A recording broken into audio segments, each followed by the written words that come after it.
Good afternoon, all. Hard Truth in all easy terms by Henry Keane in UATV English for the whole free world, directly from Ukraine.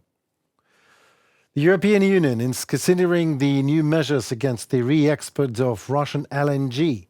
We are also talking here about introducing sanctions against 3 Russian projects, the implementation of which has not even begun.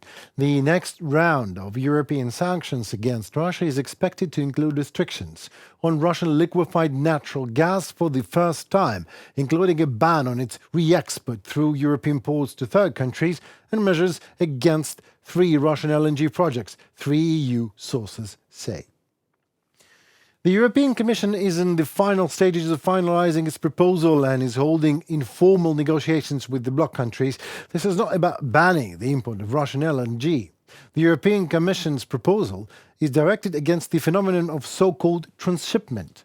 I mean pumping LNG from one vessel to another, after which it is usually sent to third countries.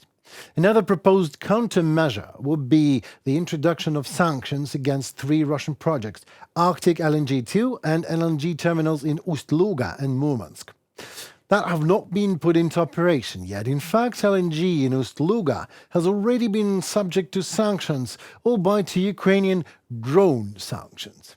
As the Frankfurter Rundschau newspaper writes, Russia is supplying more LNG to the European Union now than before the war in Ukraine. An article on the website of the economic weekly Wirtschaftswoche emphasizes that the export of Russian gas in liquefied form to Europe has almost reached the volumes previously received via Nord Stream. The EU has no big doubts about the need to increase economic pressure on Russia, which has been continuing its war of conquest in Ukraine for 3 years now in a row, and in particular inflicting increasingly large-scale attacks on the energy infrastructure of this country. The Kremlin described possible EU sanctions against Russian LNG as a continuation of attempts to squeeze Russia out of energy markets, saying that in the case of European industry would suffer, which would have to pay for more expensive gas. But at the same time, the Kremlin does not see anything bad in seizing neighboring states or in the crime and delirium of the Moscow dictator. According to Putin's voice, Peskov, for end consumers, primarily the industrial sector of Europe, which is, this will mean more expensive gas. And Peskov does not hide the fact that Russia will look for ways to circumvent the sanctions. Why would he be hiding? If the world is okay to buy, Russia is happy to deliver.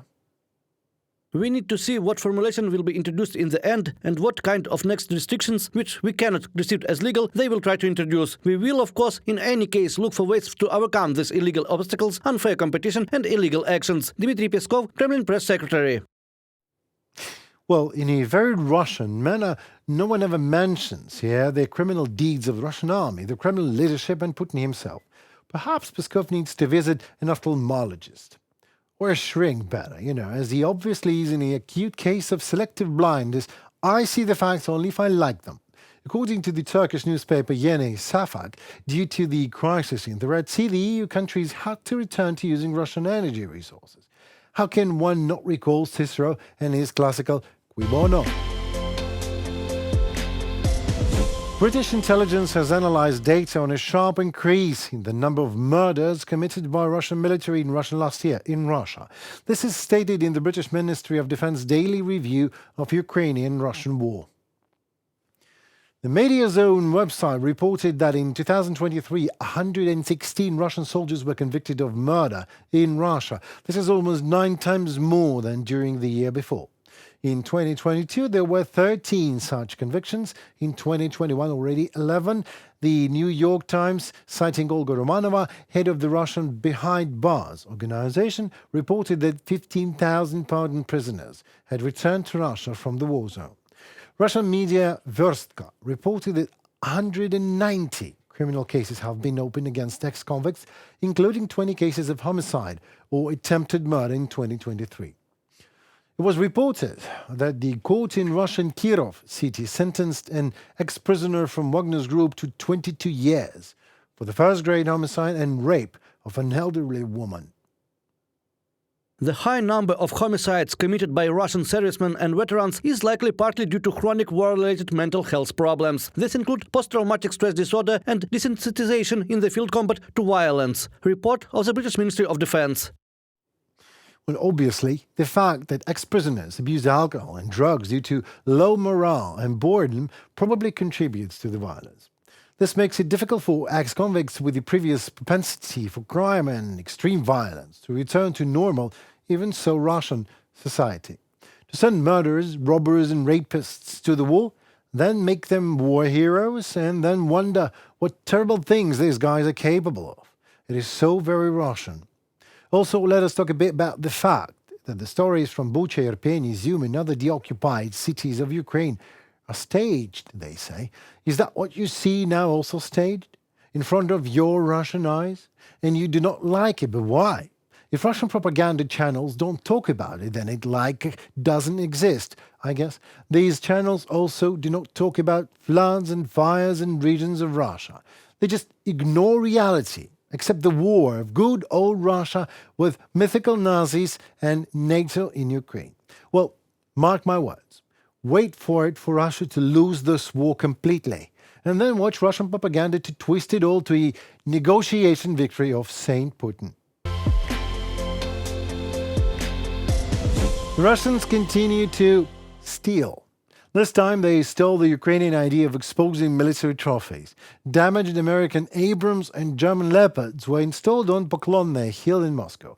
The tanks are being shown to residents as part of an exhibition of equipment captured by the Russian military in Ukraine during the war, as TASS agency informs all of us. Other items at the exhibition include the American Bradley infantry fighting vehicle, the M113 armored personal carrier, the Max Pro armored vehicle, the Turkish BMC Kirpi armored vehicle, and the British Mastiff armored vehicle. In addition, Ukrainian armored personnel carriers like Cossack armored vehicles, also T-72 and T-64 Russian tanks, by the way, are presented, and Russian media writes about it. And if you were to read the Russian media and the press now, which I certainly do not advise you to do very often, then you would have an impression that these 24 maximum of military equipment are the greatest achievement of Russian army to be so proud of. Even with Russian tanks destroyed by themselves. Well, firstly, during the war, military trophies is an absolutely normal phenomenon. And secondly, the amount of these trophies is so shamefully small that Russians had to show, among the other things, equipment captured in Ukraine at the beginning of the full-scale offensive. Well, I understand that. I mean, the Russians need to demonstrate the mighty power of their army so badly, so the barrel of the Leopard 2 tank is bent and twisted. The video, which appeared on social networks on the eve of the opening of the exhibition, show how they put a multi-ton load onto the barrel of the Leopard using a crane. Well, this model is called the latest by Russian TV, despite the fact that this model of Leopard 2 is not in production since 2008. Well, this is surely not the Russian Armata tank that is praised. It is only in production since 2015 and which the Ukrainian military has repeatedly and successfully destroyed. Indeed, there have already been exhibitions of destroyed and damaged Russian military trophies in Kiev. A few months after the full-scale invasion already in August, all Russian new military items they are proud of mighty Russian army could be seen on Hreshetik Street in the middle of Kiev city. Russian military machinery also visit Warsaw, Prague, Brussels and Budapest. My dear residents of Europe, not to worry, Ukrainians took good care of you and destroyed it also to make sure none of it actually visit European cities. You're welcome. That will be it for today, and thank you so very much for watching. Please stay updated with us. Comment, like, subscribe, share, and UATV English tell you the truth. Channel for more news directly in Ukraine. Your support, and that matters. Thank you.